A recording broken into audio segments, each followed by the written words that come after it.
collide that much. Going? Yeah. Okay.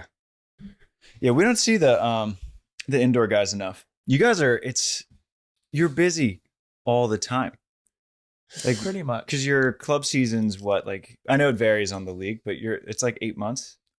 Roughly. Just depends on the national team season. So anywhere from September to early May. What is that? 7 months? 8 months? Depends if you're there for preseason. It turns into 8-9 months, and then you come back. into you do the national team. 2 weeks, and then straight to national team. Pretty much. So gnarly. It blows my mind when we were talking about like some of the older guys on USA. The fact that there are older guys blows my mind. The fact that you called yourself an older guy, I was like, oh, I know. I forgot we're older guys now. Like, I am. I think we're the oldest Olympic team by far in the world, but then also in the history of the USA. So, oh, really? No kidding. Whoa. That's weird, because I always thought the see. team was really old with like Clay and yeah, Lee but I think and that whole put crew. them all together, average, we're higher. We're officially old, We are. and that is your intro. Yeah. That was our roll-in intro right The there. Old Guys Podcast. The Old Guys Podcast. The guy who needs no I'm intro, locked in. Erik Shoji. Welcome to the show, dude. Thanks for having me. It's been a long time coming. It We has had been a while. another Libero on before you. I know. I knew that would piss you off enough to get you in here. Well, when I saw it, I was like, trying. But you got the other Libero. I think you got the Libero. intro or the invite before him at some point throughout the I years, think right? I did. Okay. I think it's just So the this is price on we you. pay for being overseas. Being gone. Being gone all You the and time. Kavika have technically been on Yeah, that's true. during you guys were on. COVID. We were. We You did did like Zoom. an audio one. I think you were in Hawaii with Kavika. Okay. Yeah. But What it a wasn't crazy a real time. thing. We forgot about that. Yeah. That was lost in the time warp that was COVID. I'm sure it was. Mhm. But I'm happy to be here. I'm excited. I haven't seen you try in a while. I know. And go we back. just met Yeah, officially officially. for the first time. So Yeah. it's cool. I'm Finally. excited. Yes. We got to make it happen more often. We should. Me and Erik go back. It blows We my do. mind. Like every time I think about like an Olympic roster, I'm like, oh, there's an Outrigger kid, and there's an Outrigger It's kid, so and that's weird. a Punahan, an Outrigger kid too. Like someone You say Punahan? Punaho. Punaho, got it, Mahali. Just remember the hose. It's okay. Remember the Puna hose. they're called. Yeah. Okay. We'll get into it. We'll get into that later. But your guys' childhood group it blows my mind every time I think about it. If you saw the way we behaved, it'd blow your mind even more. That's true. I mean, it is pretty wild to think the group that we had growing up. Like, I don't understand. first of all, how crazy and like undisciplined and just unhinged, honestly, that most of us were. Mm-hmm. I think I was probably the most disciplined. By far. And for me to say that, like, compared to anyone else in this world is a lot. So I don't know. You, me, McKibben, some of the times, the Crabs, Brad Lawson, was the ringleader. Spencer McLaughlin. Spencer was around a Spence little was bit. goofy, but had it all. And Kavika, they had Yes. it kind of. They could ring it in and put it all together and look proper when they needed to. But Yeah. some of us other guys, No.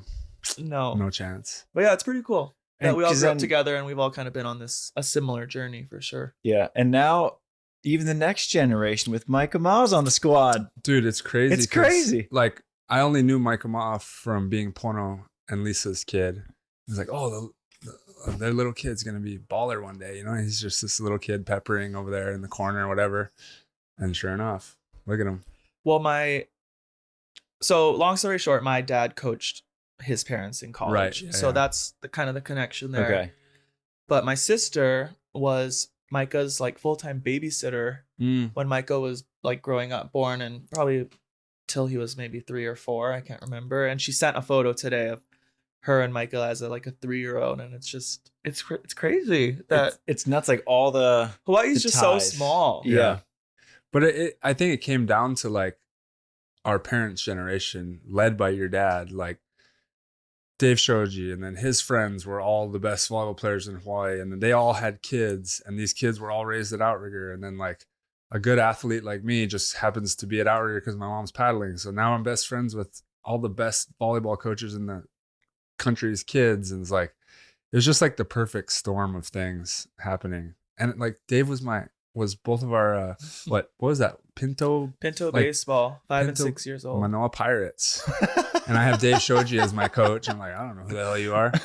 And then he's like, oh, I can play volleyball. And I came and played every once in a while. And he's like, all right, I'll teach you how to play whatever. You hang out with my kid long enough, you'll learn. You'll figure it out. Yeah, I mean, I think there was definitely some sort of plan amongst the volleyball dads. Probably, right? yeah. I mean, some of these people, Chris McLaughlin, Dave Shoji, Charlie Jenkins, Yes. Peter Ehrman, Peter Balding, Yeah.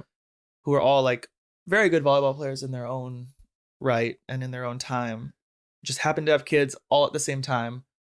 And then we got old enough and it was like, we're going to put them all in the same court together. Mm-hmm. And like Tri was saying, we met before we played volleyball. Yeah. We met in soccer and also in baseball. Yeah, it was baseball or soccer first? I forget. I feel like it was Iron baseball Eagles, first, and then it was the Iron Eagles. soccer second. But Tri was always like the fastest, best player in these sports. So then he was naturally recruited over to play volleyball. Yeah. So it's a bizarre kind of, story, but it's cool. And I'm proud of it that we're all kind of in the same boat together. Yeah. It was a good childhood, that's for sure. Yeah, it's one of the coolest stories. And I've seen a lot, like just being in sports writing since I was 16. It's one of the coolest stories I've ever seen. You got you, Riley McKibben, Madison McKibben, Spencer McLaughlin, Brad Lawson. Then the current Olympic team is you, Micah Christensen was an outrigger guy. I mean, Kavika was a longtime member of the U.S. national team. Micah Ma's coming up. Am I missing anyone? And then, of course, you got Probably. Taylor and Trevor, who are still Trevor's still going for an Olympics. That'd be sweet if Trevor makes it. Yeah, just add another. We say. Yeah. Well, there's a long line. I mean, even before us, Clay Stanley, Stein, the Wong brothers, Lindsey Berg, Sean Scott. Wong brothers. I didn't realize Clay Stanley was as well. Yeah, his dad is one of the most famous members of Outrigger for sure. Yeah. So. Yeah, I don't know. We're a volleyball state. I like to call us a volleyball state. I know people might not. And it wasn't. We're a surfing state and we're a volleyball state. Yeah, surfing, volleyball, and football. Like if you're good at that in Hawaii, you're good at that throughout the world. Yeah. Basketball, not so much. We know the stars of the basketball teams back in the days, and they're not stars. Player of the year, Kavika Shoji. Player of the year, Spencer McLaughlin. Player of the year, Micah Christensen. Yeah. D2 player of the year, co-players of the year, me and Riley. Oh my gosh, is that true? That's a true story Senior right there. year? Senior year, yeah. I forgot. Because I averaged like 8 blocks because I was the tallest guy. I knew how to swat balls. That's hilarious. Yeah. So like, and obviously none of us even like thought about playing basketball except for the crazy guy, Trevor Crabb. Yeah. He thought he was going to NBA for sure. But yeah, basketball, football, surfing. And there's sports. Like, it's funny because there's like what did I just say? A clean divide. Basketball. Yeah, not basketball. Yeah. You get it. But there's this clean divide between half of you guys went the beach route and half went the indoor route ish. What made you stick with the indoor? Were you a beach guy as well growing up? I grew up playing beach. I think it was pretty clear that I was not going to be a beach player with my size and just overall athletic ability. I think I have good skills in volleyball. Don't get me wrong. You could have easily played if he was like jumped higher. I really just don't jump high, and I can't be physical on the solid beach. arm though. Yeah, I mean, outside hitter, state champion. Yeah, that's true. But we all know that beach was not going to be my route. Yeah, I think for sure. Just physical ability wise, I just couldn't do it. And I was good. I think I was a good beach player, and I played in a lot of tournaments and got a lot of first or seconds. But like that was high school and junior ball and random open tournaments. I had a lot of fun, but I always knew like indoor was going to be my thing. It was just better for my skill set for sure. And given, I mean, your dad is such a legend that even like I've never really paid much attention to indoor. Like I know who he is. Wow. Did you? Yeah. Did you guys like? Were you pretty much born with a volleyball in your hand, or like was that something that your parents just like, if you want to play, whatever? You know, they never put pressure on us to play, but we were always in the gym. You know, it was after school care. It was going from school to my dad's practices, or maybe sometimes we had practice ourselves. But from the time I can remember, that's where I had after school care. It wasn't we didn't go to all these programs after school. We went to the gym. So we weren't forced to play necessarily, but we were put in this environment where we were around the ball and we were around high level players. Yeah. And we went to every single match. So I think it was just natural that we fell in love with the game that way. And the teams that your dad was coaching at the time were competing for national championships. Like they were the shit and like famous in the state. Like once we became, or at least me, when I became friends with Erik and that crew, we're going to all the Wahine games. And like, those are like the people we looked at. I still see them today. Like people that like didn't even really play after college. Like, oh, that's that person. I'm like, wait, I've actually done a lot more than that person since then. But like they were such a big deal when we were kids, just because, I mean, we got to hang around Stan Sheriff. It was like the energy in that gym was insane. Yeah. You know, I think it's interesting. I always wonder like if my dad was a coach, of another program, you know, wherever it might be, maybe it's not as high of a level without the popularity. If Kavika and I would kind of be similar to what we are now, because we were watching the best players. And I think that's really important for young players now, just to be watching. But, you know, I was watching Olympians, first team All-Americans, even on the men's side. And I don't know, I wonder if that kind of fostered a skill set or just a knowledge of the game that I wouldn't have gotten if I were somewhere else. Well, there's also something about a Hawaiian player where we take a lot of pride, which in my mind, from my perspective, like kind of stems from your dad and Uncle Charlie, these guys who, if you're 6'9", doesn't matter how tall you are, you're learning how to pass and set. It's all ball control. Like I don't remember your dad ever teaching us how to hit or block. Uncle Charlie would do some blocking. It was literally just ball control. It's like, if you can control the ball, you're young boys. Like, of course you're going to want to hit. Everyone just wants to hit. They didn't teach us any of that. Just all ball control, which for me ended up translating into being a great beach player, because we were never taught like, hey, you're in the middle. Like I got put in the middle because you were tall, because I could, and I knew how to block better than all those guys, in my opinion. You could. It's the truth. Yes. Suck it, Reese. No. But I think it's just the culture that was created in Hawaii is like learn all the skills, and it's all about ball control. That's it. Yeah. Was it, and I don't know, I mean, you obviously weren't around for this, but did your dad like inherit a volleyball culture at UH, or did he build it? Because obviously he built quite a bit of it, but I didn't know if he stepped into something that the ball was already rolling and he just picked up speed, and now it's, as you mentioned, a volleyball the program state. was like a hand-me-down almost. It was. So there was 1 year, and then he was the head coach. Oh, no kidding. Okay, so he built it. There probably was a small culture around it. Who was the first year, the coach? I think was it Alan Kang was the coach. Oh, didn't CMAC have like the opportunity? It was like between there was them, something around that, but I'm not quite sure. Yeah, I got you. So he got it in the second year that it existed. So I'm sure there was a small culture around it, but I guess he was the guy. He was the guy. Oh, for sure. That's cool. Yeah.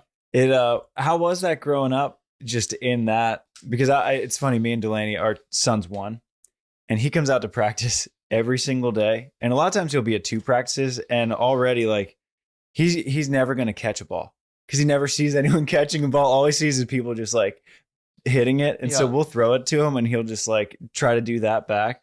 And there's just so much innate, just like how many reps you got watching. Oh, for sure. As a kid, it's probably so helpful. Oh, 100%. I mean, I was the kid on the side, like putting a square on the wall and aiming for the spot, you know, bumping, 10-10, set 10-10. Yeah.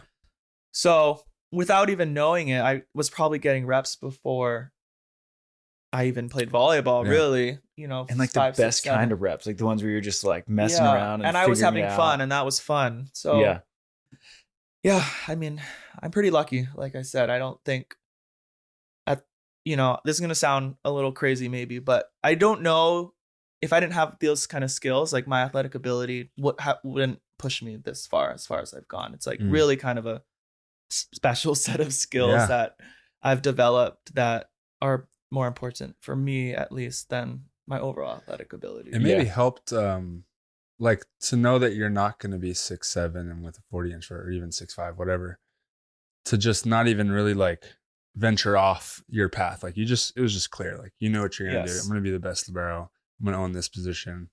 Versus like me, if you were built like me, you'd be like, no, I'm going to play outside probably. Maybe I could play oppo, maybe middle, maybe libero too, like right. Which ended up being exactly what I ended up doing, just being the utility guy. My indoor contracts weren't that enticing, so leaving to the beach was good for me. Well, the other thing was that I always played up.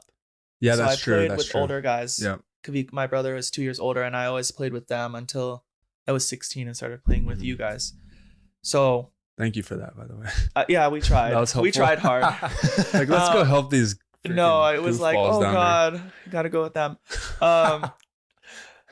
So I was the youngest, but also the smallest. Yeah. So naturally, I kind of had to develop ball control, and I think my parents were pretty realistic in the sense that I wasn't going to be very tall. Yeah. So my dad knew what to do, and I guess the rest is history. But how tall are you? 6 feet. Okay, it's amazing. It makes me laugh every time we talk about undersized. What a shorty. Players. Yeah. I know. Well, I was recently home in Hawaii, and it's a predominantly like Asian culture there. And I was towering over people. I don't know what it was. I don't know if it's just going around from like gigantic Polish people to mini Hawaii people. Sure, but I was like sitting with my parents, just people around, and I was like, wow. I didn't realize how tall I was, but it's pretty funny to kind of see the difference. Yeah. It's funny because every time I fly with volleyball players and I feel, or just go to a tournament, like I feel undersized walking around with you guys at Brazil and Mexico. But then anytime I just fly with Delaney and Austin, people are like, oh, you must be an athlete. I'm like, I was the runt for the last couple months. Like I'm always the smallest guy out there. It's funny when you get put back in like the general population. Gabby hates hanging out with us. Like going out, if you go to a bar or something, we're all just standing in a circle talking, and she just disappears. 5'5". She's like, hey guys, I'm here.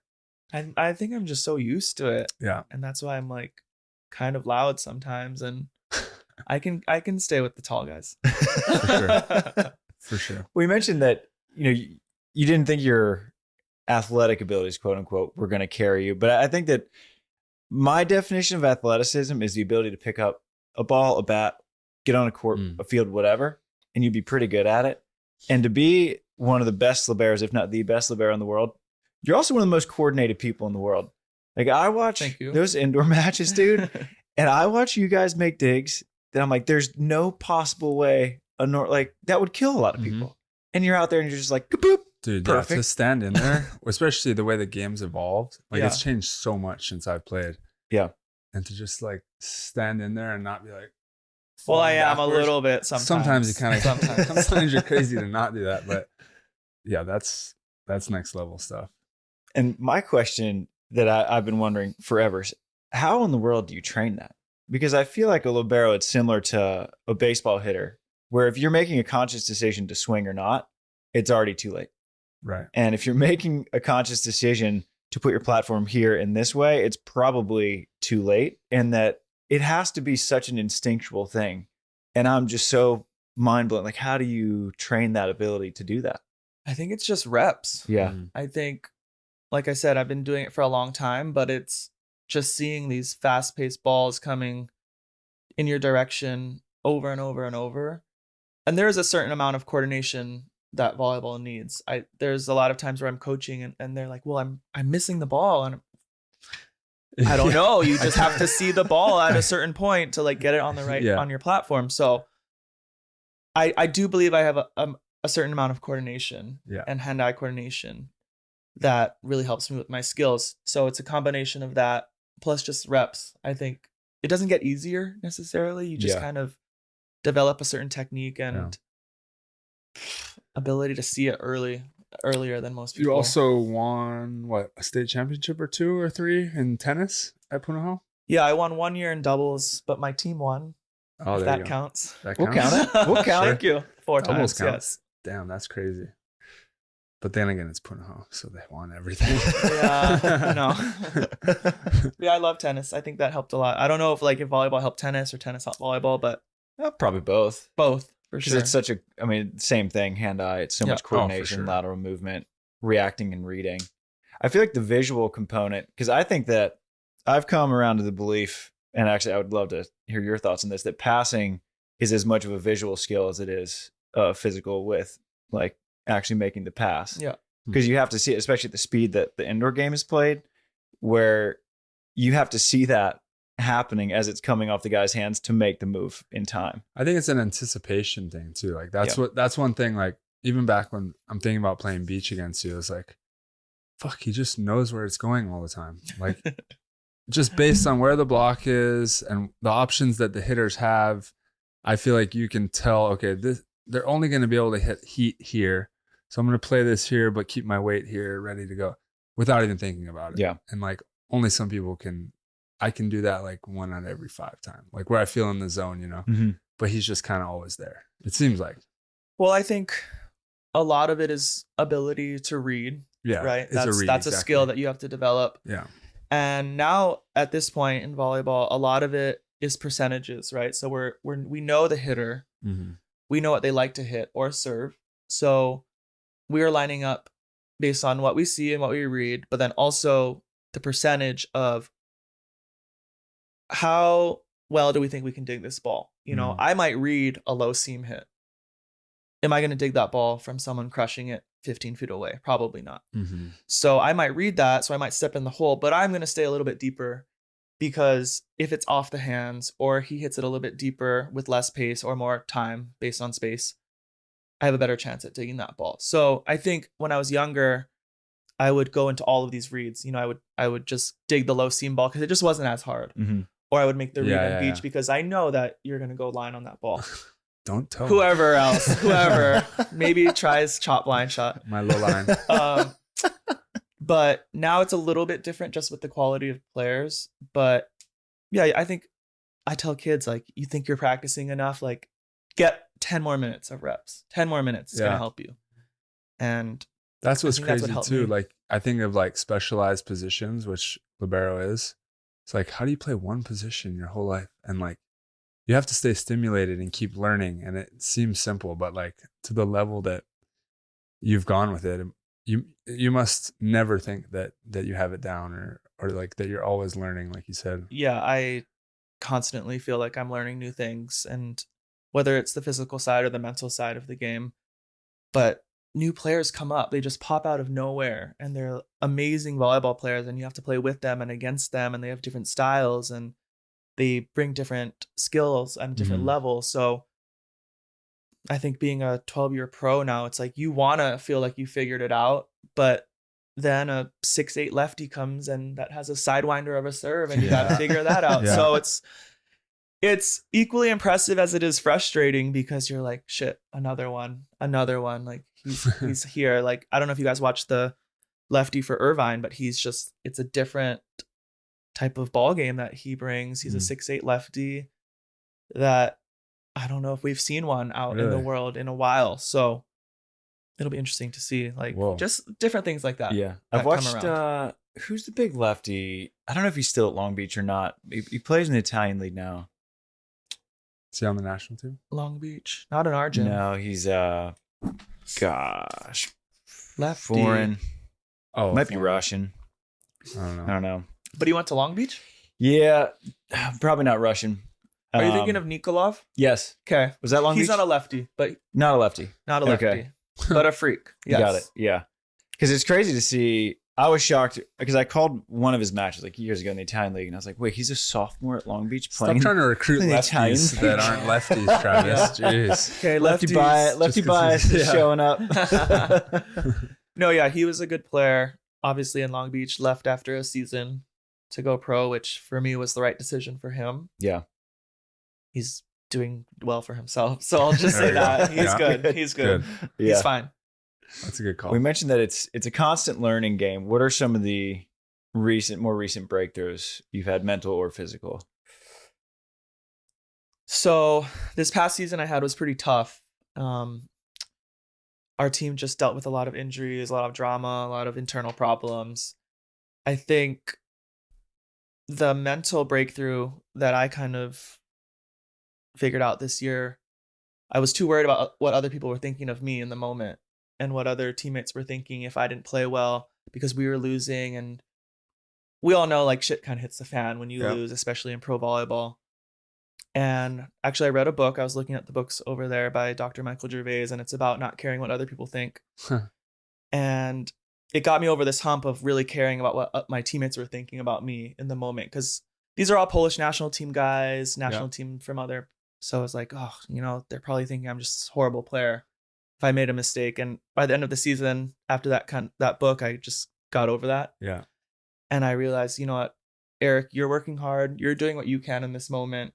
You're doing your best. Like, screw them, more or less. Right. And for me, that was just so freeing and liberating because I was so bogged down and feeling like the Polish people are down on me. My teammates are down on me. I don't know what they're thinking. And what this book kind of outlines is that you really have no idea what they're thinking. Like they're in their own head just as much as you are. Right. So that kind of freed me up a little bit to have a better season personally. But I think that was one of the biggest breakthroughs I had. That's a good one. This year, yeah. Yeah, I like, I'm fond of the saying, you would care less about what other people think about you when you realize how little they are. Right. And like you said, everyone's just so worried about their own problems. Yeah. We just make up stories about how they feel. Like, Well, when you're overseas and you have like not a lot of stimulation, it's cold and you sit in your apartment, all you do is think. And I was getting bogged down in that a little bit, and just like Tri said, you can almost make up stories about what friends are thinking about you or what your teammates are thinking about you. And then you're like, they're also sitting at home, maybe with their families, doing their own thing. They're not thinking about you. Yeah. So it's a little bit of like main character syndrome, thinking that everyone's thinking about you. But it was nice to feel like I had made that sort of breakthrough that for sure. I just don't really care anymore. Like there's a certain extent where I care, but not too much anymore. Sure. And it's so crazy to think, I mean, you've been one of the best liberos on the planet for a decade, and even you still have those thoughts too. Yeah, I mean, I think it's part of the pro just life, especially as a foreigner. You know, you're alone a lot of the time. You know, luckily I play with David Smith, another American, who like we can bounce our thoughts back and forth. But there's something about being in another country with local guys who you don't know what they're talking about. Yeah. You don't know what the fans are saying. You can't read the comments, which you shouldn't anyway. But it just kind of gets to you sometimes. And especially in a league like Poland, where it's a big thing. It's a big deal. And people love volleyball in Poland. I think it's pretty natural to just kind of create these thoughts. Yeah. And it's tough. I had a hard time at first, and it's still a work in progress, but getting better at it. Yeah. I'll say that. I mean, I remember just in my 3 short little stints overseas, it's like living overseas, like I travel a ton, but now with beach, but it's not the same as like moving away and knowing you're not going to be back in 2 months. Yeah. Which I only did 3-month stints. And I was like, I would have done it for sure. But I got no interest in being gone for 9 months. Now that I know, because I'm only gone for 2 weeks, 3 weeks, like I'll be back in a few weeks. It's all good. But like, how's that psychology been for you over the years? I know so many guys have struggled with it. Girls, just being out in wherever in the snow. I know you've played in like places where it's like Siberia, -5. Yeah. I remember you threw a cup of water in the air and it turned to snow. Turned to snow. Yeah. That was wild. No kidding. Yeah, I was one of those. I mean, I'm sure everyone's kind of seen one of those videos online, but it just got to that point where, yes, I could do that. So that was pretty crazy. Whoa. Yeah. And you're from Hawaii. It's a long way from dark Hawaii. and cold. And I mean, even the culture is different, right? If you're in Russia or Siberia, like, talk about worrying about other people's opinions. Like, the guys might walk in and not say anything, but, oh, just send me the ball, and like, they actually love you, but that's just how they, how Russians are, they're kind of cold and quiet. So how'd you manage those times? Well, I think it was a learning process. I'm truly from a bubble in Oh, Hawaii. yeah. You Oh, know yeah. my bubble. It's Yes. like Manoa and Punahou and Outrigger. Yeah. So I don't venture very The far. Ahupua of Manoa. Yes. That's Eric's whole bubble. Yeah, it's a little bit sad. But through the years it's not always easy, but you learn how to adjust. You learn how to dress yourself truly.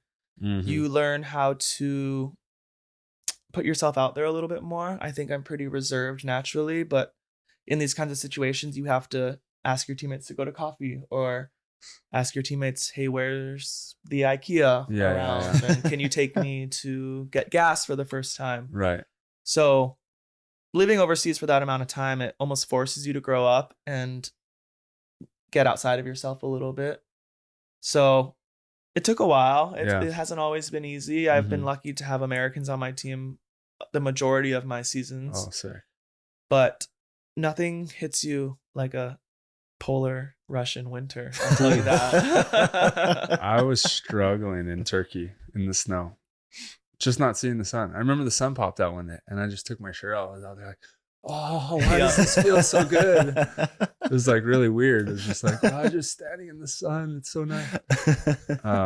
So yeah, I don't know how you guys do it. But you learn. I think it's still pretty hard for sure sometimes, but you really just get used to it and you learn how to deal with it. Yeah. And like I said, you put yourself out there a little bit more. And this past season, I had a teammate invite me to his hometown for Christmas, and I thought that was like the coolest thing ever. For sure. Just that I was able to develop a relationship where they felt comfortable enough to do that, but also just to have a different Christmas experience and see a Polish culture. Christmas and be with the family that didn't speak a ton of English. And just, I thought it was really cool. The media like jumped on that so much in Poland. It was wild. I was like, okay, we're just here for 2 days, but everything's good. But like, those kinds of things are cool. Being from where we're from, like, I mean, any small town, but some people don't leave the island. And like, you've actually lived in all these countries, experienced the cultures, had to learn how to adapt to different cultures. I mean, Hawaii's the melting pot of the Pacific, they call it anyway, right? Where there's just so many different cultures mixed in. But like that's perspective. Like when it's all said and done, you're going to have learned so much about just human beings on this planet and how to like interact. And I think it's just like the best perspective you can have. Oh, for sure. So many people could learn so much from just traveling and being open-minded to other people that don't share the same, whatever, beliefs or cultures as you. Like to go spend Christmas with another. Yeah. You think that Christmas is just like exactly what you do at your house? That's how the whole world does it. Yep. It's like, no. Yeah, I mean, it sounds cliche, right? But you do learn a lot about people from these different experiences. For example, being in Russia and being around people that experienced the Soviet Union and war, or refugees that moved to Berlin when I played in Berlin, and I had no idea what a refugee was at the time, which is probably not great, but now you know.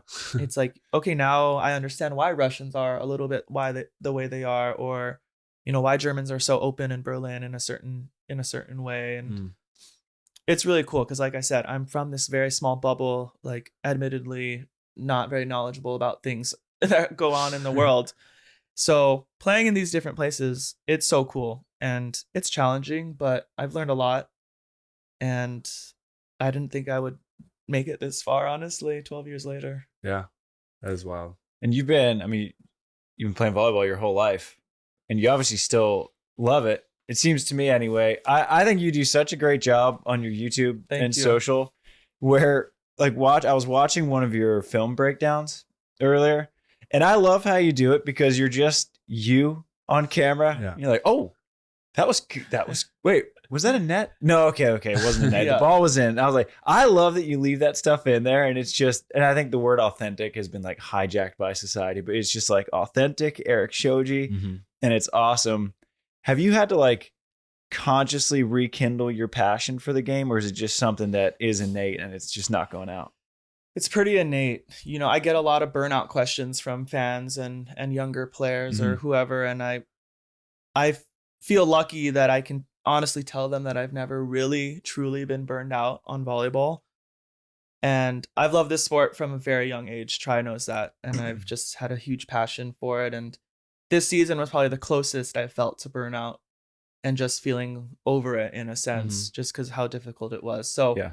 I feel lucky that I have this fire inside of me that hasn't gone out quite yet. But social media, I've had to learn, how to incorporate myself into it while also adding, knowledgeable things about volleyball.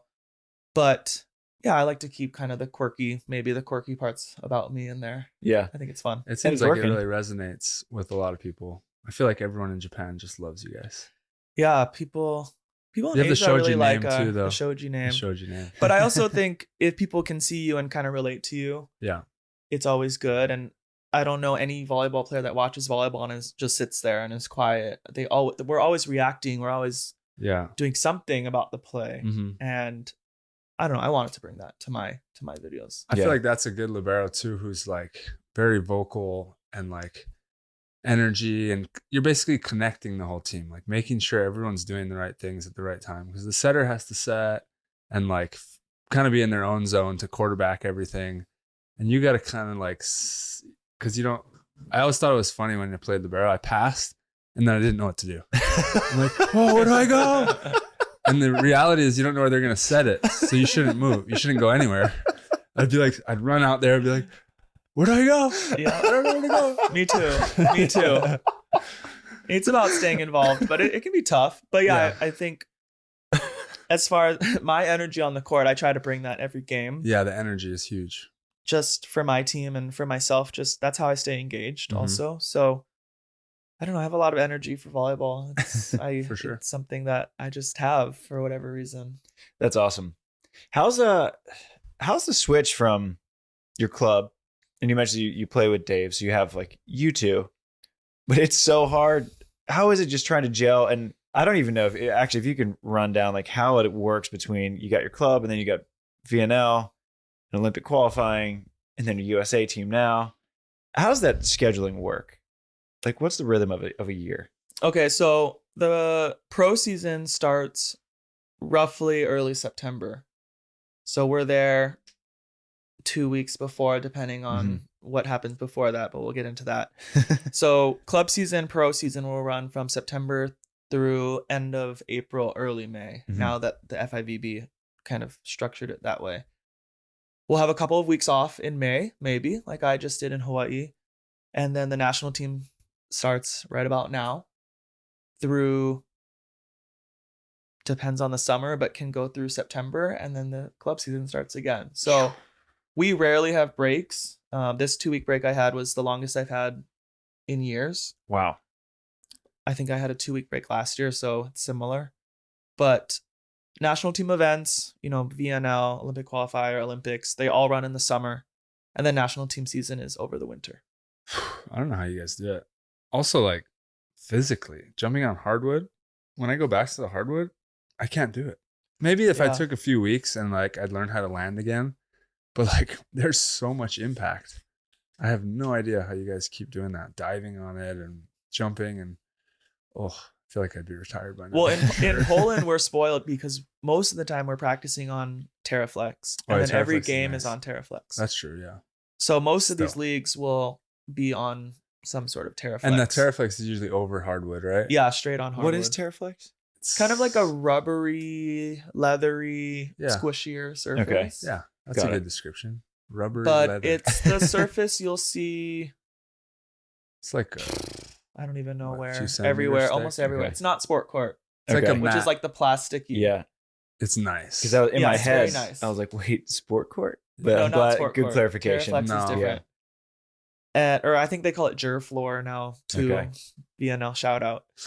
But we come back here actually in our national team. We train on wood, so it is a little bit of an adjustment. Yeah. Even as a libero, you're like, ooh, like that dive was a little. Yeah. Hits different, literally. Still getting the marks on your hips. That Always, just never goes away. Never goes away. Oh, I hated that. Never goes away. I'd show it, but no. No. Go ahead, give them a close up. No, we're good. We're good. I always thought they should make the spandex with where you can like pads. slide. I think people do. Some people have that. They have hip pads? Barely. We could invent it. We could. Don't tell anyone. Okay. Erase this part. Well, so, I mean, surface aside, developing a team chemistry, especially for setters, but even as a libero, for you to understand how your blockers are going to block and where you need to fill. What's that process like, getting back on the court with all 12 USA guys and ironing out a system before you go start competing again? That's truly what the last 7 days of training have been. So on our U.S. national team, we have a pretty strict system. It's something that our assistant Javier Weber brought in from Argentina, and it's all about coordination between the block and the defense. And we hadn't really had that before, and it's been really awesome. And our blocking and our overall break point percentage is a lot higher than before. So the last 7 days have really been about communicating where we're supposed to be, what the call is, where the blockers are supposed to be.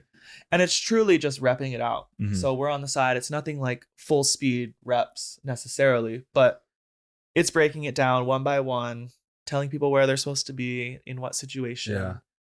And then... Are you kind of the captain of that, since you're the... I'm a little bit of the defense, but we all have individual responsibilities. I know the blockers giving blocking calls nowadays? Yes. So Yes. each blockers...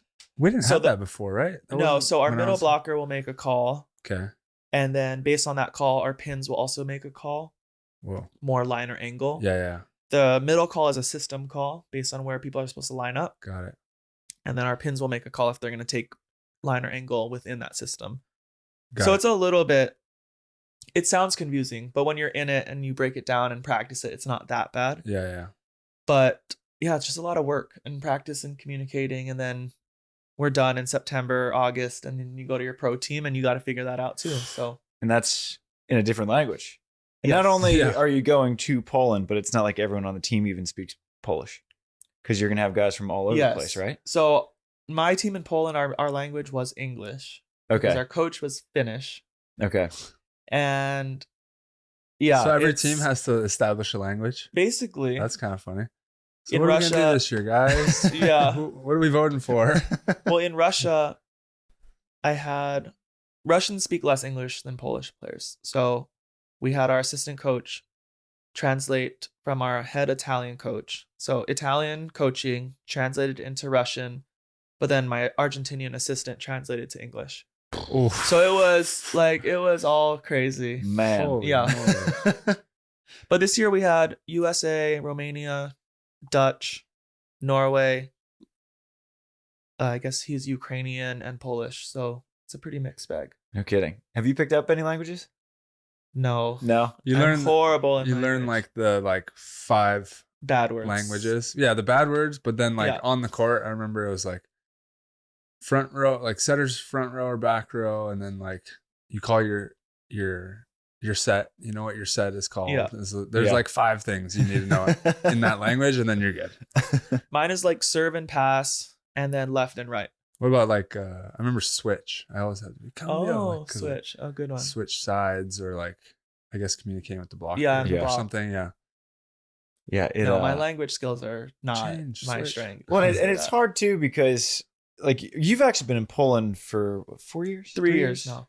But because you've popped around a little bit less than I think your average. I was looking at Garrett's volleybox history, and he's been all over the place. Yeah. Whereas you've had some bases set up. But that's another difficulty, is that you guys are so rarely on the same club team for what more. I feel like 2 years on a club team, that's a veteran here. Yeah. The turnover is so high. Mm-hmm. It is. I think I've played in 6 clubs now in 12 years. I think that's probably right. Okay. Which, again, guys will do 12 clubs, 12 years. Yeah. So it's a lot about adjusting. The pro life is interesting. It's a lot more individual. Mhm. You're kind of on your own. Yeah. It's about making your bag and playing well for your national team, hopefully. Yeah. But yeah, it's a different life for sure. Why do you think that is? Because it's so different from, you look at the NFL, guys will sign 4 or 5 year deals. You'll get just a 10-year deal for some guys. But in volleyball, I feel like it's just year over year over year. And I think Micah might have signed for 2 years more with Ankara, but that's a crazy long deal. Mm-hmm. Why do you think that is? I feel like it's a volleyball specific thing. Yeah, I think it is too. I've actually never thought about that these NFL guys are signing these ridiculous long contracts, and I've never signed more than 2 years. Okay. there's more leagues, right? If there's just one league in the world, Yeah. then maybe like an NFL or something, then maybe the players would be more established. I don't know. I really never thought about that. I know Yeah. that personally for liberos, most of the time we're signing 1 or 2 year deals because they have to work out the foreigner limit on the court. Right. So in Poland, you have to have 3 Polish players on the court at all times.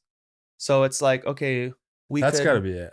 Yeah, we could maybe find like a Polish libero, and then we can fill the rest with foreigners. But for now, and this was the case in Zoxa on my team, we have our legit 3 Polish guys on the players. We can now search for a libero. Okay. So, but you never know where those Polish players are going to go in the future. Right. So I can only sign for a year or 2.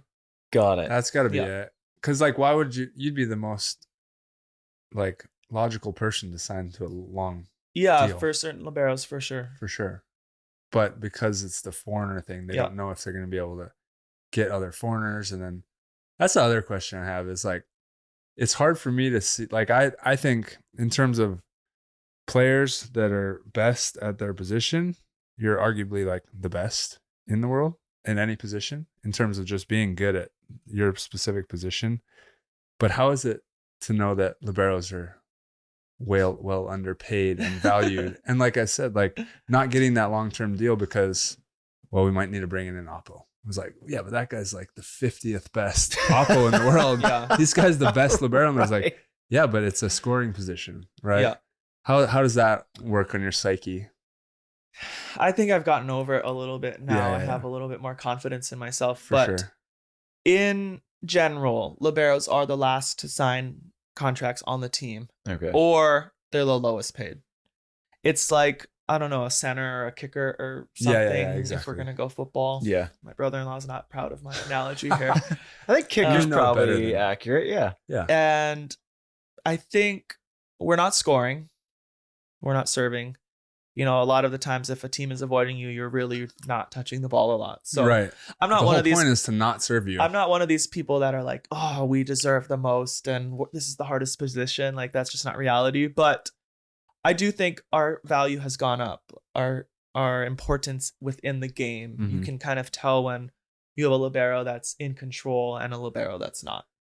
For sure. But the difference between like a very good libero and maybe the next guy that you can also pay much less is not that much of a difference. Right.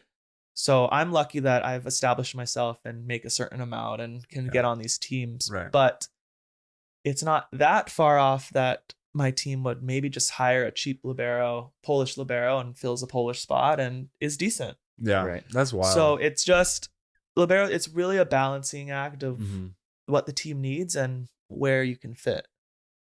Yeah. Well, I always forget the foreigner rules. Yeah. It's tricky. And each league's a little different. Yeah. Like how many they're allowing. And then, next year they're going to allow more and less and whatever. Definitely. What was I going to say? Could you imagine? It'll come back. Could you imagine? We'll see. We're old. Eric knows the NBA and NFL did that. Like, hey, to play for the Nuggets, we need to have 2 Denver locals on the court at all time. Or like NFL. that would be interesting. Well, honestly, the new Pro League Love for the women that's coming up. Are they doing that? I think they have a foreigner limit, but they are trying to bring the people to the teams that are locals to that area. Not that it's a restriction at all, but I think it's a good idea for them. Is that a good idea to restrict foreigners though? I mean, at the end of the day, it's like, who does that fan base, who are they most likely to follow and show up for, right? Yeah. And even though a player is really good, if the fans don't feel connected to them, then they probably won't show up. And it defeats the purpose. So, I guess so. Maybe this is a hot take, but for NCAA men volleyball, I almost think that we should have a foreigner limit at this point. I think that we need to develop the talent here and have them playing as much as possible. And I think the foreign players, I'm friends with them as well. They just take away a little bit. Like, they're amazing players and increase the level of our league, our college league. But I think like the last 5 or 6 players of the years have been foreign. Really? Which is okay. But I would love personally University of Hot Hawaii take. is not happy right Exactly, now. like, Hearing this. I don't know, limit to two per starting lineup, Yeah. or like Poland does it, like you have to have 5 Americans on the court at one time or something like that. Yeah. Just because I just feel like I don't know if other leagues can do it, we could probably do it. I don't think it's against the rules. NCAA maybe, but just to develop some of the local and American talent. men's NCAA is such a unique thing because there are so few Division I men's NCAA programs. Yeah. Whereas with NCAA beach for women, you don't really have to have that problem because it's 120 programs now. Where we have, it's actually USA is like, go college beach volleyball, just a pipeline of talent. Because I don't think that's the worst idea. I don't know enough about NCAA men's indoor. It's something that's never going to happen, but it's just a thought when you look at the lineups that are out on the court, and wishing that you could see a couple more American guys developing their talent. Yeah. Yeah. And then on the flip side of that, you kind of have the iron sharpens iron type deal, where if you're at Long Beach and you're playing next to this crazy good outside and playing against this crazy good outside, you're either going to have to get better or you're going to lose a lot. For sure. I mean, NCAA women's beach is wild these days. I heard it's so deep. It's so talented. I heard that Huntington qualifier had to cap out, or maybe that's just the rule, but there's just hundreds of girls that are wanting to play and not getting into these tournaments, which is good and bad, but it's a lot of talent. No, it's tough. If you're on the female side on the beach, like, you better be ready. Because every year out of college, there's a new talent coming out. Yeah. Like if you look at it, so right now, TCU had 3 girls redshirt. 2 of them, Daniela Alvarez and Tanya Moreno, are going to qualify for Spain. And then another one might qualify. Maria Gonzalez might make it through the Continental Cup to qualify for Puerto Rico. Oh, yeah. And they're going to come back and play for just TCU. like Tina Gradina did, right? Yeah. She got 4th at the Olympics and then came back. Yeah. Yeah, it's wild. Nuts. Mm-hmm. And then, I mean, Kristen and Taryn, they pop out at LSU. Bango, bango, number 2 in the world. Bango, bango, bango. Okay, I have a question. Yeah. About beach volleyball. Knowledge, about beach volleyball. Because I think other countries do this, but how do we feel about the federation creating our teams for us? I've thought about that a lot. Versus us, some of our teams, all of our teams, kind of forming their own. I think the federations that pick them. Sounds like you don't agree with the current teams. No, not necessarily. Gotcha. But I've always wondered, like, why do some countries do it that way versus we kind of give ourselves a little bit more freedom? Yeah. And where at the end of the day, our jobs are to win medals and compete and putting the best players on the floor or the sand. Yeah. 100%. I think. Oof. I think I'm gonna get like. You're gonna catch a lot of. No, we actually because once a month or so we'll open it up to fan questions and we get that one a fair amount. And I think if USA were to pay the players a livable wage, I think it'd be totally fair to do that. But I think if you're only able to pay like a pretty small percentage of what it takes to live and compete, then I don't know if they can necessarily take over a player's right to choose who they're going to play with. Because I think the federations who do choose, that's their job. Yeah. That's all you got to do. Yeah. Versus there are maybe 4 to 6 men's players in the U.S. who just play beach volleyball and don't have to do a side hustle. I think the U.S. is unique in that the players kind of started the international tour and the federation and all that. So like we just started that way where they just kind of put their own teams together and then they go and then they figured out how to get funding from USA Volleyball. And so I think it's just how it's been is the biggest thing. And then we've had success. So like, I think Carrie and Misty and them, definitely Carrie, I remember or that generation was definitely like when USA Volleyball tried to come in and kind of like see how much pull they could have. They're like, no, we're choosing like this is just how it's going to be. And like, she was dominating the world. So it made sense, right? You're not going to tell me to break up with Misty. I'm going to play with April after whatever. Not that we would have made those teams anyway, but I think it's just how it's been, to be honest. And I think since I've been here, it started with, we were all kind of thinking that way. Like, no, we want to choose. to nowadays, I don't think much of us veterans are like very opposed to it, but I haven't seen much change within the national team, like where they're looking to make big changes and even just step in and be like, hey, we think this is what's best for the national team, so we're going to do this. It's kind of just like, this is how it's been. This is what the handbook looks like. So we're going to do that. And it's hard for as a player, like, would you ever just be like, hey, we want you to choose instead? Probably not. Like, it needs to come from the national team. And the other federations were all made in this way. Like, the federation was made and they're like, okay, we're going to get these players together and we're going to make the teams. And, I think if the federation came first, then they decided what the teams were. And if it was the opposite, then the players. Yeah. I don't know if anyone's ever changed, if any of the federations have gone from one to the other. It's really interesting about the financial piece that Beach should probably step up a little bit and probably help you guys out a little bit more. And then they could feel like they could have a little bit more control over it. Well, there's also talks about I don't know how much is out in the public, but I know there's talks about the, what do they call it? Unified Training Center, right? So bringing sitting, indoor, and beach all to one place that's not in California potentially. And everyone lives there and everyone trains there. Oh, you'd have to go if you want to be on the national team. You're going to be out there. You got to go train there with the national team. Got it. I don't know if that means that they're going to put the teams together. I think it makes sense though. I think it's not totally wrong. Like, also, like, you should have the most informed, best people making these decisions, right? I mean, every other sport does it pretty much. Yeah. I think that's a great question though. And I think about that a lot, and I wonder how different the teams would look. Like, weekly. Yeah, what do you think? I wonder about it all the time. I freaking love your mind. Like, I mean, we've talked, I'm just a beach fan. Yeah. And I watch beach. I watch the FIVB. Do you want to say what teams you wish you could see? I don't. You have them in your mind. I actually don't. Yeah, I got you. Maybe I would have loved to see a Phil Taylor Crab last quad. Right. I think a lot of people would have liked to see that. Just for one example. For sure. I think about it, but I don't think about what teams I would want, actually. Right. But who's your favorite team? Try. Yes. Eric's sneaky on top of it. I know my stuff. I'm not gonna lie. I do know about points and staying up to date with me. And qualies. Tried to send me some inspirational text to get me over this hump. I love that. Got this. I love that. But I never thought about the financial part of it and the kind of control that a federation can have over you with their finances. But I don't know. Every other team, you never choose your other teams. Like, I don't choose our team. Right. I don't think in any other sport you've ever been able to choose. But beach, it is one-on-one.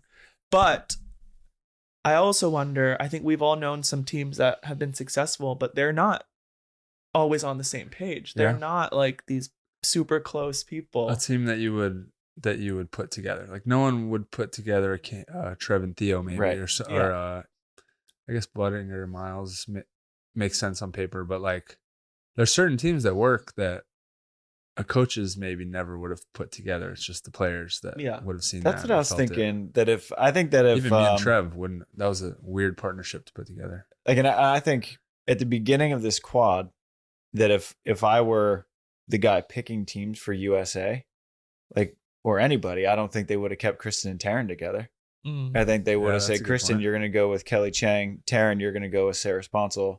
We're going to split you, divide and conquer. And then you have two freaking elite teams. I don't think anybody would have put Miles Partain with Andy Benish with where Andy was at the time. Right. And I think the fact that like Kristen and Taryn just owned it and stuck it out when like no one was saying that was going to work, including me. Yeah. And now you have the number 2 team in the world, Kelly and Sarah Hughes. I think that could have happened for sure if someone was picking it. But Andy and Miles, I don't think many people would have said, yeah, like those are our guys. Yeah. And that worked out. So it's hard. I don't know how I'd be really interested to see how it would work. I think it would have to be like I mean, this is me being completely out of the beach world and just spewing random thoughts. But makes for the best conversations, though. Who knows? But like I said, I'm really just a fan. I watch beach tournaments all the time. I have a Polish friend that's on the women's side who they also compete on the tour. So I'm trying to watch as much as I can and Yeah. support my guys. And Who's your Polish friend?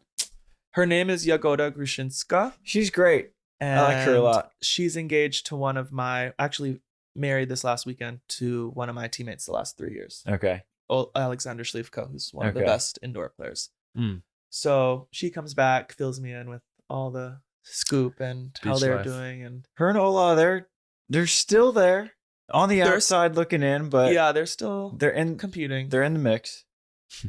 I text her all the time. I'm like, you guys are driving me nuts like, watching you playing. Like it's always a 3-setter. Yeah. It's like always random points at the end, and I'm just like, oh, just play normal, and you guys are gonna win that game. Yeah. But this is me thinking I know what I'm talking about. But Are you ever gonna get out there and play in a quali? At some absolutely point? not. Post indoor career. I was at Outrigger last week, like just walking on the sand, and it was hard. Just walking. Maybe maybe the daddy. Maybe come back. I would for the love day. to play in the Daddy. There we I would love to. Your name's on the wall. It is on the wall. Once. Once. One time, me too. I have a second. Does that First and that- second. No, that doesn't Oh, count. okay. Just first. But I was like just running around and serving, and it wasn't. Weren't you super young when you won it the first time, or no? I was in high school, Oh, high school. Yeah. Okay. but no, beach. It's not on the cards for me. No, I know. I would just think it would be funny to see you out there playing quali or something. Well, Maybe I'll pull you out there. I look at some if I of these call you, indoor- you gotta play. I look at some of these indoor guys that go out, and it's just like it's a lose-lose almost. Yeah. Well, Yeah. the problem It's is like, with your name too. Like you everyone's just get gonna want to beat, watch you. or people are just gonna hate. Just because you're an indoor player, which is fine. But I don't think there's a lot of. I don't think you'd have the same expectations as like Matt Anderson going out there. Yeah, no. Which it sucks for like those big, point scoring indoor guys. Yeah. Because like Oh, it's humbling. they cannot jump. the It's same. Like, humbling. when Murph went out there, I was like, dude, Murph dog. you suck at beach. I mean, luckily I have the background where I think I could like at least move. I mean, listen, Somewhat. you put these guys out there for a few weeks and few months, they They'll be figure fine. it out. They'll be fine. But it is fun for me when they first come out. to Yeah. just heckle Oh my them. gosh, it's so fun. Not that easy, David is it? Lee. D. Lee played him the other day. I mean, I think love that guy. obviously Taylor Sander has done pretty well. Sanders he was a He hybrid grew in up. the first. He grew up. Yeah, he was kind of like us, where he kind of already just had the feel for Yeah. beach. Someone And like then he came out. TJ. But how many people come out and your partner is Taylor Craft, True. like the best defender? It's like, come on. Yeah, I mean He had the TJ, he'd be out. No, TJ would no be problem. good. TJ he was already good with Yeah. Rick. Yeah. But most of us, Christensen, he was pretty good. he'll tell you that he'd be fine. Oh, Micah. I wouldn't bet against him. That's No, a he'd be call out, fine, but- Micah. I've seen Micah play beach. He's okay. I think I remember I played a tournament with him a long time. He might have been in high school still. And I want to say he made the final or something at Outrigger. Probably. I mean, he's. I also amazing made volleyball finals at player. Outrigger. Well, he's Just not- saying, Micah. He's no you out there. I don't know. I love beach. I Oh, always Ma'a. love beach. Ma'a's gonna be Ma'a will ridiculous. be good. He'll be good. I And tried to get Micah out to a qualifier 2 summers ago, and we were close. We did a couple practices, and I was like, "This dude's insane." I think every time he's around, probably everyone asks. Oh, yeah. Hey, when you come out, bro? Hey, make sure you call me first, huh? It doesn't sound close. I mean, No. I remember he sounds in love Kavika. with indoor. Kavika wanted to play Kaviko beach. we were texting a little bit. Now he's in an office. Now he's Speaking in of an office. Kavika, I'm sure he's listening right now from his office. It's good to see Looking over Kavika at Honolulu. the Sony. Sony Open. Yeah, in his little booth. In the Yeah. business Yeah. suite with art, I know. golfing, just doing business meetings, golfing, That's what he does. living the life. huh, Golfing, this guy. lunch meetings, dinner meetings, free food. Yes. Well, how we talked about the beach. If maybe we could select it, how is the indoor team? Because you guys did just select it. How is that done? Over like the 4-year process, or The selection, you mean? Good. strictly question. just the selection? Let's go selection. Let's get into the drama of the selection Yeah. period. Okay. Since So- we're hot on it right now. We qualified for Paris last October in Japan. So we got our spot. And how'd you do that? Sorry. It was an 8-team tournament, Okay, and you had to finish top 2. got it. And us in Japan we were 1, Japan was 2. Got it. So we qualified in that, which was the Olympic qualifier, which was nice because it was early on. But at that point, you're like, okay, our team is qualified, but none of us personally are qualified. So it's always funny when people are like, oh, good luck at the Olympics, good luck. True. And you're like, well, I don't actually know for sure yet. Like you're confident or whatever. I mean, but we were pretty confident on you, but thank you. But we get it. I get what you're saying. I felt confident. Yes. I'm not going to lie, but you just never know until you're told. For sure. 100%. So kind of leading up to this summer, our coaches had told us, hey, we want to name the team as early as possible this year, because in the past there have been just moments of tension and guys playing for themselves and guys taking it easy in the weight room, which is so natural and normal. You want to be your best on the court and do what's best for you. Yeah. And our coaches wanted to avoid that this year. So probably 2 weeks ago, we got an email saying, hey, we're naming the team week 1. Because last week was really truly like week 1 of kind of the team coming together. Yeah. Which was a shock because it gave no time for guys to compete or to get in there and kind of, just go for a spot. So most of it was based off how that club season went. Club season and just years before. This Olympic team, I think, is a little bit different because most of the spots were pretty solidified early on. But we're like, okay, like Friday, we're getting the cuts. We're getting the team. So Friday comes, we have practice, we have weights. Spra says 1:00 in the dining area of our gym. We meet in there. He says, all right, we're going to meet one by one. We have the list on WhatsApp. Tim, our strength coach, is going to come get us. We're all eating lunch together, but it's like weirdly silent. The list is on WhatsApp? WhatsApp, like of who's going to go up to the office. Oh, gotcha. To. Not the Olympic roster. Got it. So one by one, they call us upstairs. We make it or not. We have to exit the doors that you can't see from the dining room, so nobody knows, and then we're on our way. I'm like tense. It was tense. Did they film that?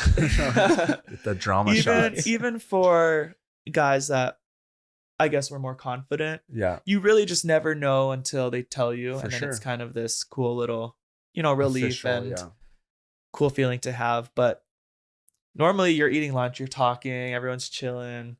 But that one it was like silent. Yeah. It was really, really silent with the occasional like, okay, what's next? Who's going? Yeah. But it was okay. We've always done it one by one, individually. Coaches come to the room or the offices and So his head coach is John Spera. Yes. Who else is on staff? Matt Furbringer.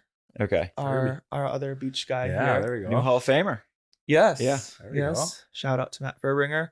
Javier Weber, who is an Argentinian, 4-time Olympian, 5-time world champion from Argentina.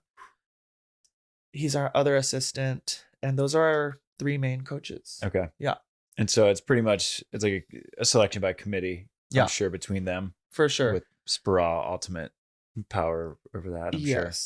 So, it's just, I'm not in the meeting, so I don't know exactly what goes on, but all 3 of them make the choice. Yeah. Right on.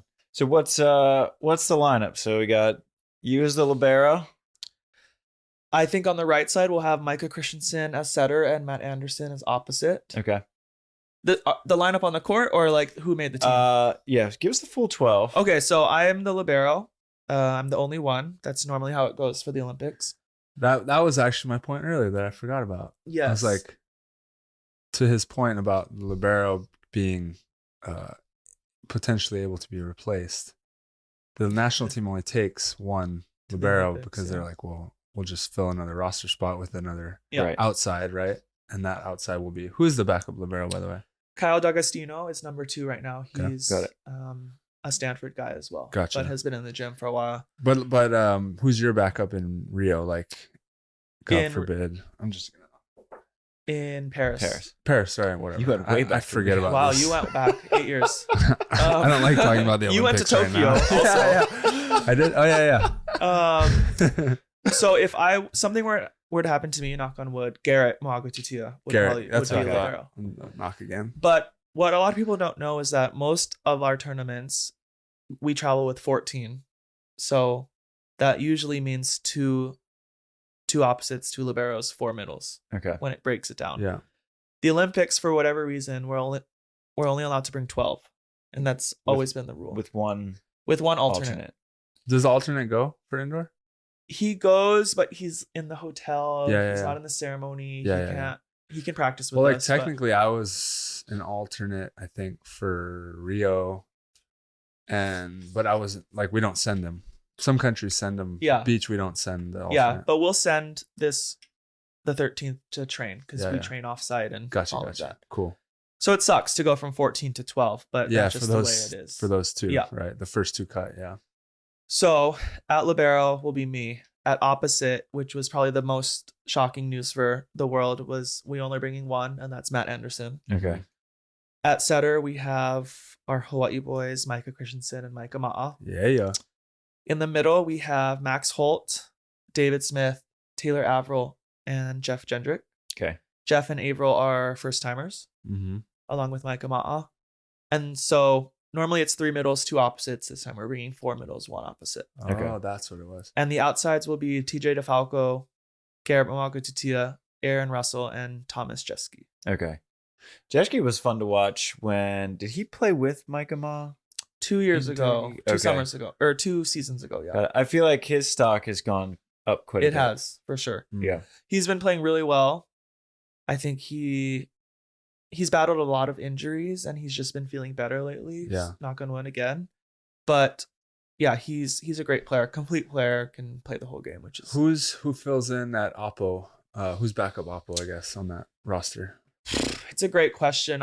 If I had to pick right now, I think it would be TJ. TJ, okay, got it. He's played Oppo before for us in a final Mhm. when we just weren't getting the production we needed. Yeah. And he's just slams balls. So Yeah, I mean, the guy knows how to hit the ball. yeah. I Gets think the it would be job him. done. Gotcha. I remember I did a story on TJ before I ever watched him play. I talked to Tyler Hildebrand, and he's like, he has a generational arm. Can't teach this arm.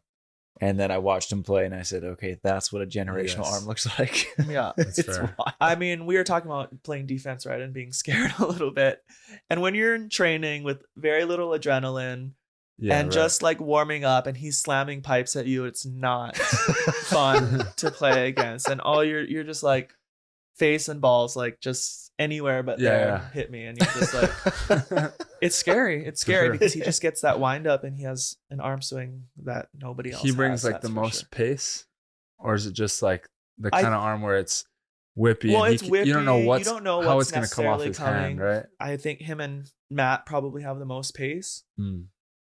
Matt is also a generational arm. But like some people, I feel like it can come off their hand in 2 or 3 different ways. Whereas like someone might get a ton of pace, but you know how it's going to come off, so it's not as scary, you know? Whereas like this thing could easily bounce in front of me or come straight at my face, or he could cuff it either way. Yeah, well, And Matt that's is a when- little bit more traditional, I would say, Gotcha, and yeah. a little bit more under control. Right. But then TJ, I mean, that The- arm is the wild that one. arm and that hand is crazy. Yeah. So Yeah.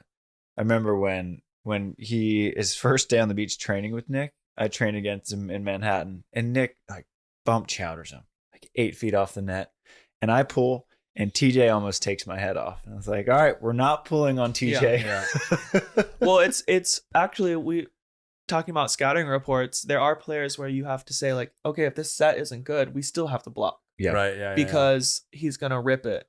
Mhm. And that's not every player. Yeah. But it's something you talk about before a match about certain players, and he's one of them that I think teams are probably gonna That's your block call. off. Yeah. You're like, Just I mean, at Block. least get over the net. Don't get used. But yeah. Nice. like, I'm not trying to solid- dig it, nice, even if you're solid low 3 block. meters off the net. Yeah. Like I'm not trying Yep. to dig that. Right. So And so you guys, US is currently ranked 2 in the world we are behind Poland. Poland. Okay. Yes. Oh, your My boys. Your boys. Yeah. How many guys from your team are on that roster? From my team last season, 4 of them were on the Polish roster last summer. Whoa, stacked.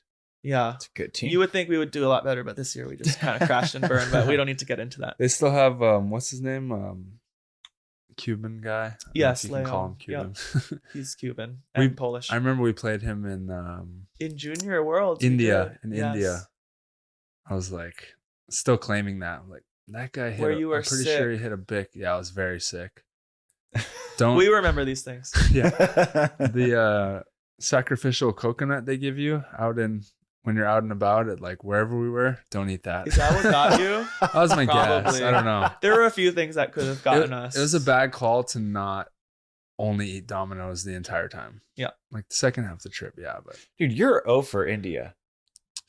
Every time you've been to India, yeah. you've had a tough time. Yeah, I have. It's true. It's true. Well, Kane was Try worse and than me though. Try and I on youth and junior teams just weren't we had some tough trips.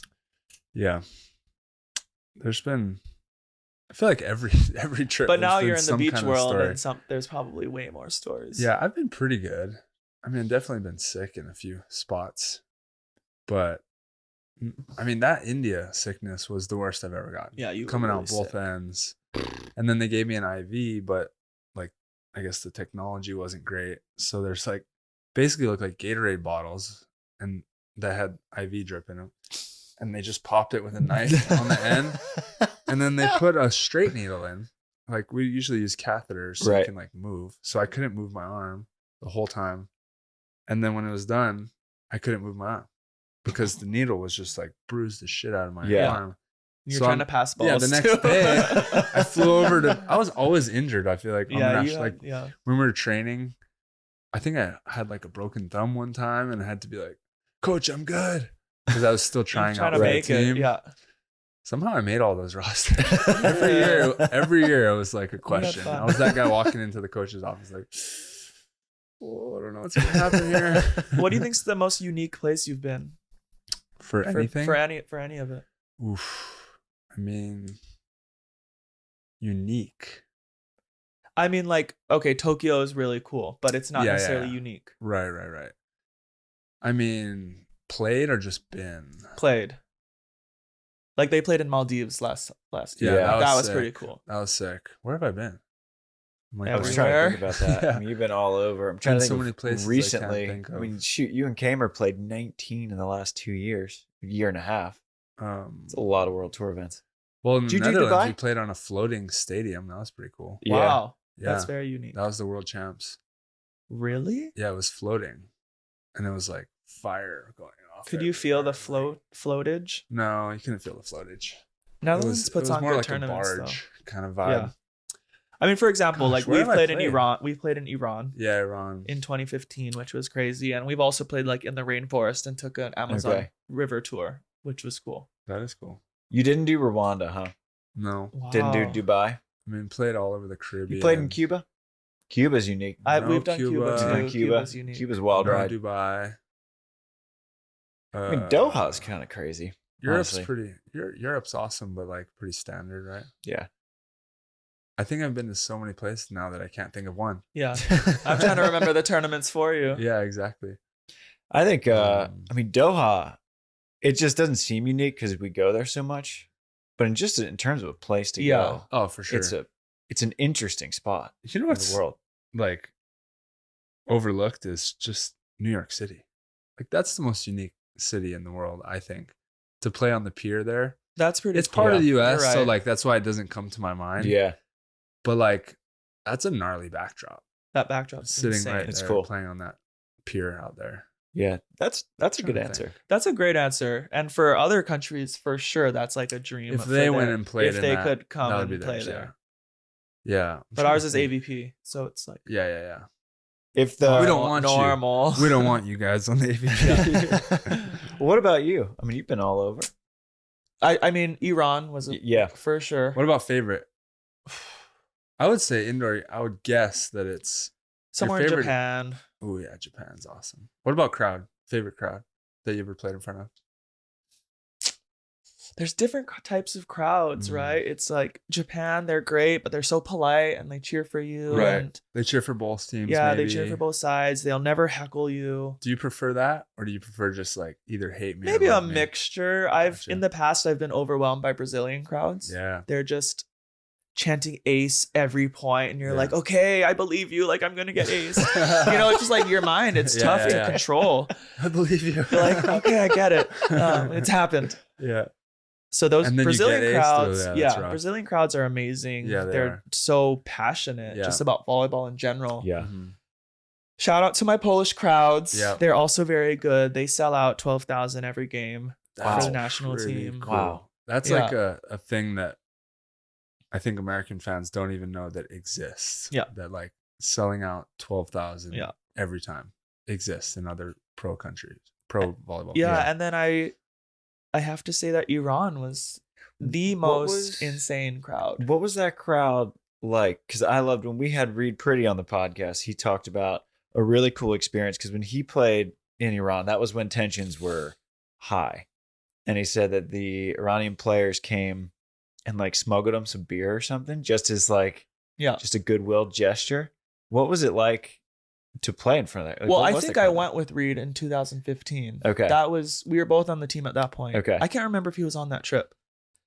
It's completely overwhelming. So they don't let women in the stadium, which is it's weird in its own. Like whatever. Okay, we're not going to go there. And but you have women on the staff, right? Yes, there are some women working the matches, but in the crowd, it's 12,000 men. Okay. That are there an hour and a half before the match, screaming, horns, drums. Even when I watched you guys play in Anaheim against Iran. Yes. And it was their crowd overpowered ours. 100%. Yeah. So imagine 12 grand of that. Yeah. And we arrived to the arena an hour and a half before, and it's going already. So we're already like, shit, this is insane. Yeah. It is the most insane, loud environment we've ever played in front of. Bench guys, coaches were wearing earplugs. No way. Because it was that loud. On the court, we were fake celebrating. We were fake screaming, fake communicating because it was pointless. Right. And just headaches ringing in your ears after. It's insane. Whoa. And anytime that it was our 3 touches, the crowd was going off. When Iran touched the ball, dead silent. Right. So it was just this like the gnarliest home crowd you could ever imagine. The greatest home court advantage you could and we got have. swept 6-0, 3-0, 3-0. Oh, like geez. and they were very, very good at the time, but we were completely overwhelmed. Yeah. It was it so it was real. ridiculous. Was it like a sporting crowd, or was it some of it boiled over of, was there some political? I think it was probably a little both because they do love their volleyball there. Right. But for sure, it was the US and a little something extra. To also, it. when you're over there, that political energy, you're like, wearing this flag right now and being here, just like let's not cause too much. We weren't allowed to go anywhere. Right. We were stuck in the hotel for about a week. We had one outing. You're not talking trash through the net. In front of that crowd. No. You're like, I will lose this point. I'll lose it. If someone does do that on your team, I will get aced for you. Yeah. Are you? Yeah. But we were allowed to get aced. We were allowed to go out once. It was a cool experience to go out and see the city, but obviously no USA gear. Yeah. Trying to keep a low profile, which is hard with 12 giants on the team. But I think Iran was probably the craziest place I've ever played. What a cool experience to have. Yeah.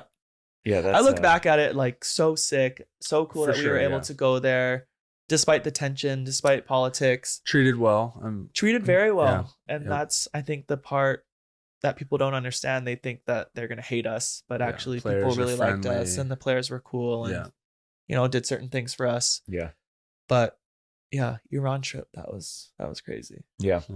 So your guys' schedule coming up. So the Olympics are end of July. End of July, early August. Early August is what, July 27th, August 10th, maybe? 10th or 11th. What's the indoor portion of that? Are you guys the whole We're the way? whole time. Okay.